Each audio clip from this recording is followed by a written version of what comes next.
I'm Jaclyn Johnson. And I'm Marina Middleton. And this is WorkParty, a podcast that's part work and part party. WorkParty celebrates a new generation of women who are redefining the meaning of work on their own terms and having fun while doing it. In this podcast, we are diving into all the areas of being a working woman: mind, body, and business. No topic is off limit. Real talk and hot takes. Think of us as your internet work wives. This is WorkParty, the podcast. Wait, where's the champagne? Welcome to WorkParty. Hi, Marina. How are you feeling? 30 minutes late, everyone. She was 30 minutes late for this episode. We need everyone to know the diva is here. I'm so excited for this episode. I was asking so many questions early on, and Jaclyn wouldn't respond to me. She's like, no, this is what this episode's about. You get new hair, and all of a sudden, she demands different things. Nobody can talk to me. Oh, my God. But tell us about your hair. My hair. Okay, so Bellamy. I got Bellamy hair extensions, 24 inches. I asked if they had 40. They didn't, so I had to settle for the charge. Just kidding. Be insane. No, but I'm so excited. It's New York Fashion Week while we're recording this. So, yeah, we did a bunch of little events, and I'm so excited to talk about the new Girlboss era. Yeah. So the Girlboss era brought us billion-dollar brands, household names, the idea that founders themselves could be cultural icons outside of their business. But after stepping away, many of those women are returning and they're doing things differently. So let's get right into it. So Girlboss, obviously coined by Sophia Amoruso in her debut book, Girlboss, bestseller, blah, blah, blah.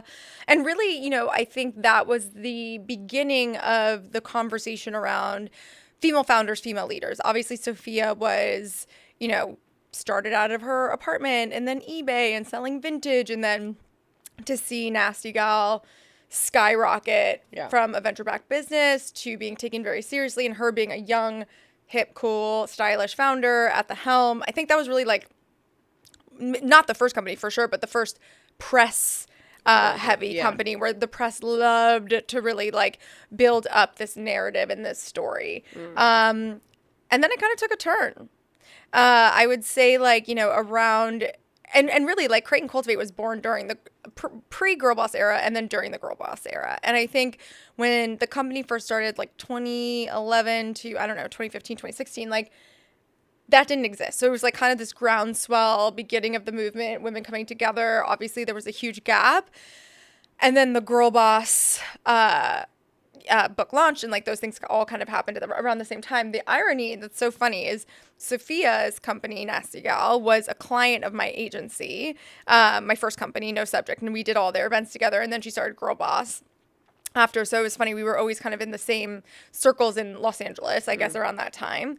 And then essentially it became all of these women, and really the only ones that were getting talked about or getting headlines or press were these venture-backed companies, which again, at that time, very few and far between. So you have, Jen Rubio from Away, you have Ty Haney from Outdoor Voices, you have these mainstay players that, again, the media was absolutely obsessed with it. Whitney Wolf is a good example of that as well around that time. And really that's when it was the heyday, right? And I think for me, people kind of are and I'm curious your thoughts on this, but glorifying the Girlboss era because it was hustle at all costs, and the Girlboss era was burning everyone out.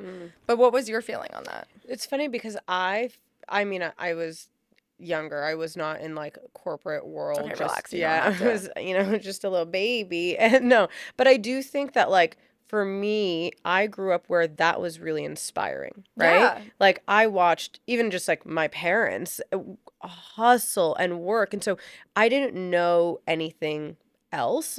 I would look at you, Sophia, and I'd be like, oh, these women are busting their butt and it's working, right? These businesses are so successful and they're making such an impact.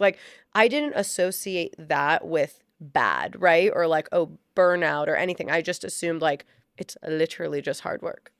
And and I think when it took that turn, that's what I thought too. I thought it was a good thing. I definitely was girl power, we all have to come together, etc. But I think in true narrative fashion, it became oh, we have to tear each other down. And I think it became girl boss means gatekeeping and blah, blah, blah, blah, blah. Yeah, I'm curious, just on that, can you just expand on what did people not like? Yeah, so then the turn really became when I think there was some toxicity around women in leadership positions, which totally fair. This happens, but this happens to men all the time, and therefore we never talk about that. That's never a headline if a man is getting called out for, toxic workplace behavior, whether it's true or false.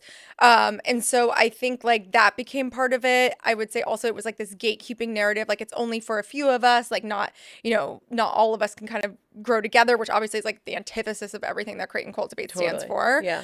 And then it was also like when the companies weren't performing, they were like, they're a failure. It was like this constant thing. So it was like, we were never set up to win, bottom line. Whether, of course there's always gonna be bad eggs and like whatever, and that's fine. And that's life. And that's the reality we all live in. And like, I think, but at the end of the day, it was like, we were never set up for success because like the media and the public and social media love to build people up and then like break them down. And again, some things are, make sense in that regard. So I would say it was like that combination. Then, obviously I think 2020 George Floyd, there was like a massive like reckoning amongst everyone, but a lot of women in leadership positions, which again, like made sense in that time. And like, obviously everyone should be held accountable for their actions in that space. But then post that, and then obviously the heyday of the businesses was like gone in 2020. Like everyone's business was like not doing great. So it was like, okay, so there's problematic leaders within this gender, essentially. There's these businesses now are failing, and it became like the crash of the girl boss, which like was also the crash of everyone else. So it's like they really wanted to kind of create this narrative. I remember people like, you couldn't even say girl boss. Yeah, it became a bad word, like at the end of the day, which is, I think, so depressing. And I think there was a lot of also controversy around the topic. Is it pejorative? Is it condescending? And I think the intent behind it wasn't that. I understand how it can become that, like down the line. Like, we're not girl bosses, we're bosses. But it's like, I'm not a female. Let us have one thing. Yeah. Let us like, just, we're not a female founder. I'm a founder. But it's like, I feel like saying girl or female, it just highlights all of the inequalities that we have the to inequity. fight through. Yeah. But at the same time, it's like, it also can feel empowering. Totally. Because it's like, it is different at the end of the day. If it was even Steven, we'd be getting a ton more funding and a lot more opportunities. And so I think there is something to that. And I do feel like, there is a bond between female founders and entrepreneurs. 100%. Like, no one understands it better than the people going through it. Yeah. But so now cut to that, basically, I think was the last 4 years. Now we're kind of back, right? So in the sense of, really, I feel like we kicked this off with buying back. No, I'm just kidding. We didn't kick it off, but we literally created the trend. No, but Kylie bought back, I remember her cosmetic line, again, Kylie, whatever. But like, we bought back Create and Cultivate. Greg Renfro bought back Beauty Counter after selling it to private equity, relaunched it as Counter. What is it, David Portnoy? What's his name? Portnoy? Yeah, he's not in this crew. No, I know. He's on the outside. But I'm just saying, like, people buying it. Yes. But again, I'm talking about women specifically, this trend. And I think, like, at the end of and then now Ty Haney was, like, a big headline. And there's been a lot of noise about, like, women's second act, whether that's launching a new business or buying back their companies. And it's shrouded in, like, whereas, I guess this is a good example. The Dave Portnoy deal was celebrated everywhere. Wow, he bought back his business for $1. What a boss. Yeah. And now I think like the story around women buying back their businesses was like, oh, was it not doing well? Is it this, that, the other? Or like, oh, after this spun out. And it's like, why is that our narrative? Clearly, that's also what happened with Dave Portnoy. 100%. And I think that people don't understand. Like, he bought it back for $1 because the business was not doing worth anything, and it wasn't doing well. Yeah. But that wasn't ever talked about. It was like, celebrated. Wow, what a like savage that you could do. It's like, no, it's literally the business wasn't doing well. When women do it, it's completely different. It's like, oh yeah, like, of course you did. It was worth nothing. It's like, but that's not how it works. That's not how it works. Yeah. And also, it's not necessarily true in every single 100%. case. Like, absolutely not. And so we have these women kind of coming back and, or I should say, stepping away, selling either, and I think this is what's also interesting, selling their company for a good amount of money. I mean, I would say Create and Cultivate is a great example of that. Like, that was a successful exit for us, like, obviously. And on top of that, I feel like it could have been a much more successful exit had COVID not happened, but a very successful exit, a very profitable, well-run business. Then you have Greg Renfro, same thing. She exited for hundreds of millions of dollars to private equity. And then you have things that like where it wasn't like we don't know the full story, but like Ty Haney essentially stepped down from Outdoor Voices, like, you know, and there's things where or you're getting pushed out, and like there was a lot of articles about that, and Ty talks about that openly, being pushed out. And so those things happen, of course. Now women are coming back into the driver's seat, and there's a lot of headlines about it. Yeah. And I think what's interesting, and it's sort of frustrating, I guess, is that the people getting the headlines, or at least like the stories told, like Ty, that makes sense. That's a big deal for that company, for her to come back. You know, Emily Weiss kind of stepped away, and like, you know, now all these things are happening. If like Sophia went back to Nasty Gal or resurrected it, huge story. Yeah. But what's one of the people that also keeps getting talked about is Audrey Gelman and like her second app. And so if you're not familiar, Audrey Gelman was the founder of The Wing. The Wing was like really, I guess, like the first co-working space for women. Yep. And raised over $100 million. $100 million. Same. Lauded as this, you know, wonderkind, like genius entrepreneur, blah, blah, blah. The business failed in a huge way. Yeah. It was a huge failure. And yet, like, I think she keeps getting put forward as like this amazing entrepreneur. And I think what's interesting is like The Wing was absolutely a competitor to Create and Cultivate. Like, so when it launched, even though it was a completely different business, co-working, obviously gorgeous, massive spaces throughout New York, DC, like we could never. We were like, we're bootstrapped. I'm like barely can afford the chair I'm sitting in to do the job. Like, and you're building out these massive spaces that are, you know, for lack of a better word, very Create and Cultivate-esque. And women are co-working. Again, not our model. But what started to happen is every brand wanted to work with The Wing. And so therefore, almost every single RFP we were doing was up against The Wing. And, you know, it became this like, you know, thing for us where I was like, okay, this is like challenging for our business. It makes sense. Like, is there things we could be doing together and things? And I tried to reach out. I tried to do collaborations. I will just say it was not received. And I think at the end of the day, when that business exploded, I mean, it was obviously, it's not good for anyone, but I think the fact that Create and Cultivate has been successful despite the odds, despite not having $100 million. Do you know what I could do with $100 million in funding? Insane. Yeah. It's like we still don't get put in that category because we weren't at the time venture backed or didn't have like the fundraising or the big valuations. And it's like, I think that's so frustrating because I think it's these, you know, 5 women that keep getting all the press and headlines, and like no shade to them, but there's so many other women creating amazing, successful businesses, profitable businesses that maybe are venture funded, maybe aren't, but are doing incredible things. Yeah. And like, I feel like that's a part of the girl boss era I don't like, is that they're really just saying like, okay, well, these are the 5 well-known girl bosses, like, we have to follow their journey. They pick and choose, and I think the narrative, I think also media positions these narratives to a lot of people that don't understand the back end of like just like how business and stories and numbers work, right? We see these big numbers, we see these big headlines, even for The Wing, like The Wing was at the end of the day not a successful business. Yeah. They also it sounded like they didn't treat their employees very well. And that was a huge part of it. Yeah, so that was a whole thing. And then it was like when they came back, I remember I like did like a meetup at The Wing, and they were like, oh, we completely changed our look to be more inclusive. And I was like, oh, what did you change? They're like, we added purple. And I'm like, what? That was literally her response. I never went to One Wing. Really? I never went. Yeah, I went to the one, it's like whatever, one in Manhattan. And I will say never invited to The Wing as well. Fair. We hate that. But yeah, so I think that like it is interesting. And I, as someone who did not buy back Create and Cultivate, I just bought it with you, find it very interesting, the narrative that like, or lack thereof of a narrative around you buying it and like like stepping away and kind of like what you envisioned before and this legacy that you're bringing along and what we're building. Like, I don't see that being pushed as much as I kind of expected, just because that's what you see all these other businesses doing.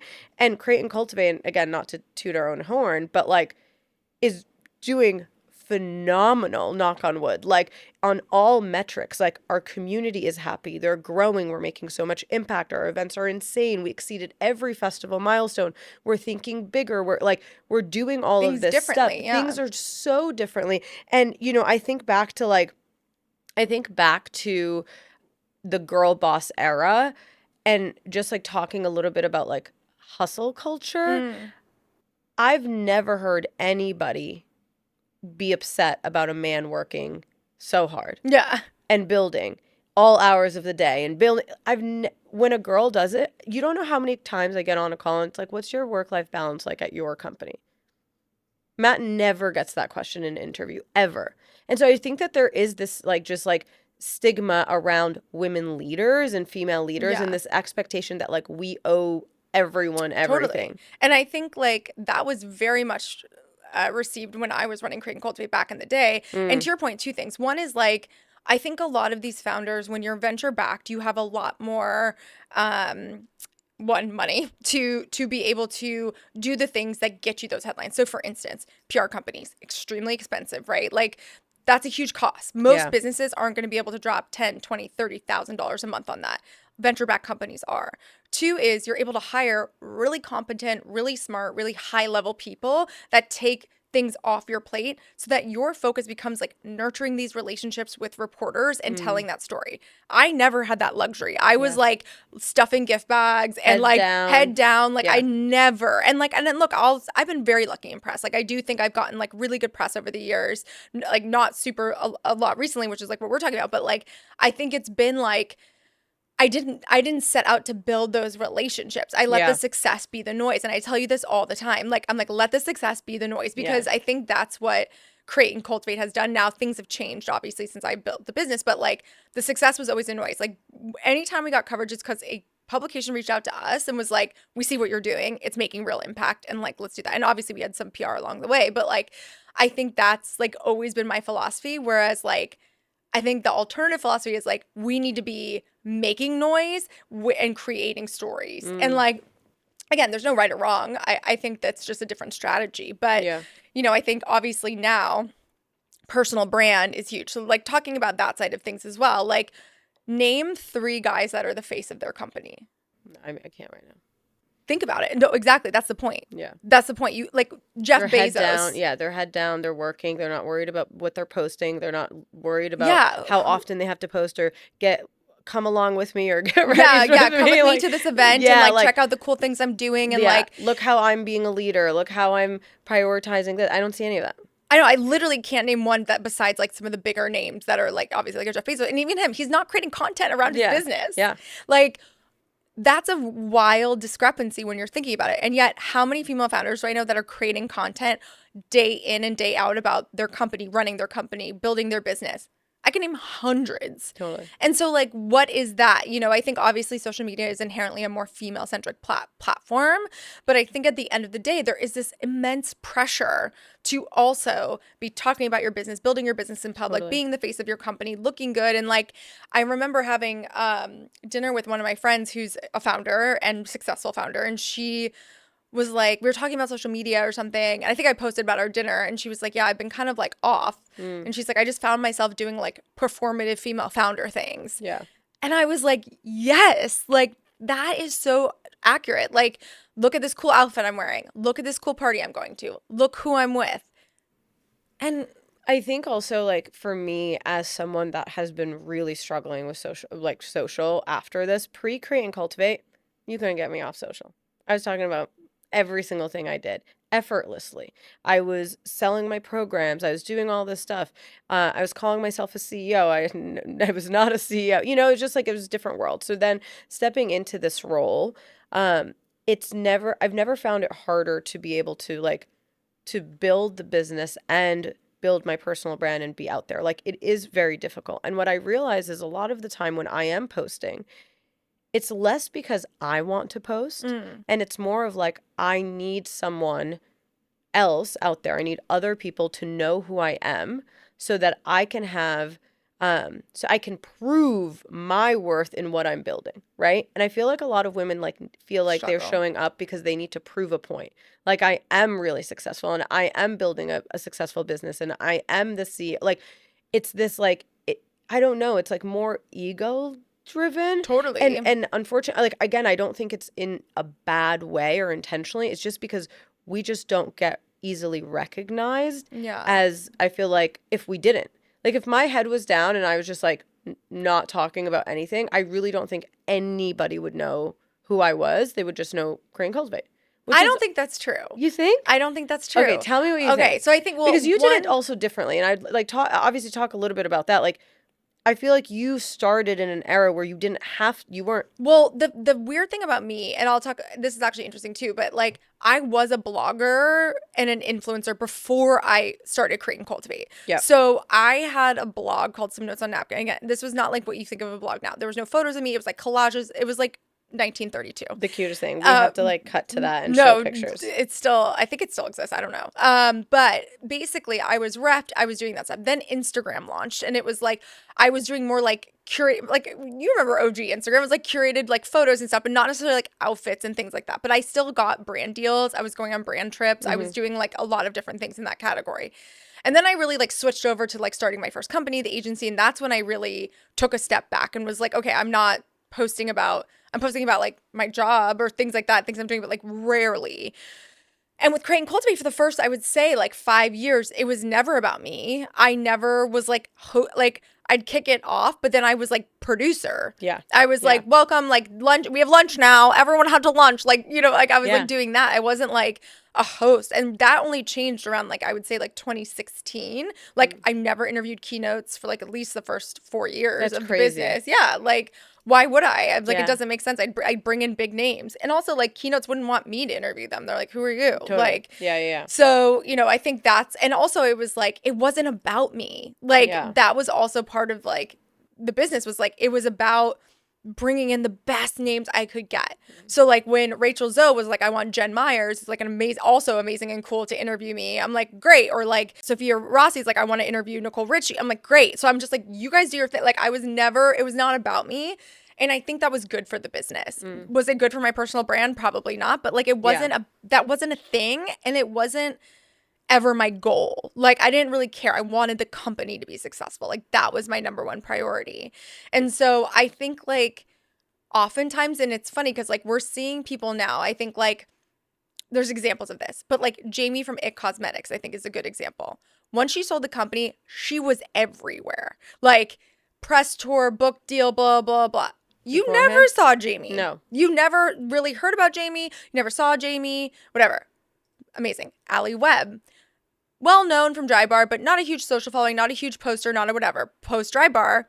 Everywhere. Yeah. So I do think it's like actually the success has to be the noise. 100%. I don't think but I also think equally we live in a world where your personal brand matters. I do think it's different now. You have to build a personal brand. Like, yes, you could be lucky that once an exit happens, you start getting press and you can get out there. But like it's just a different world where it's like, you got to put yourself out there, agree. You know, I and think kind of control the narrative totally. around who you are and how you want to show up and what you want people to know. I do know think about you. posting for posting's sakes of like, look how busy I am, look how busy I am, look how busy I am. Hate it. Yeah. Like I think it's like that's become kind of a toxicity. And then there's also this like keep up culture where everyone's like, gotta keep up, gotta do the thing. Why am I not at that event? Whatever. And it's like, none of it matters. Like if you're creating your own personal brand, like make it personal. Like what are the things that are super exciting to your audience? Like super exciting to like, I mean, I'm not talking about you, but like super exciting to like your own personal life. Like I do love when you post like personal stuff, but like you and Seb and like your life and designing your house. And like, I think that's interesting, like to see the full person.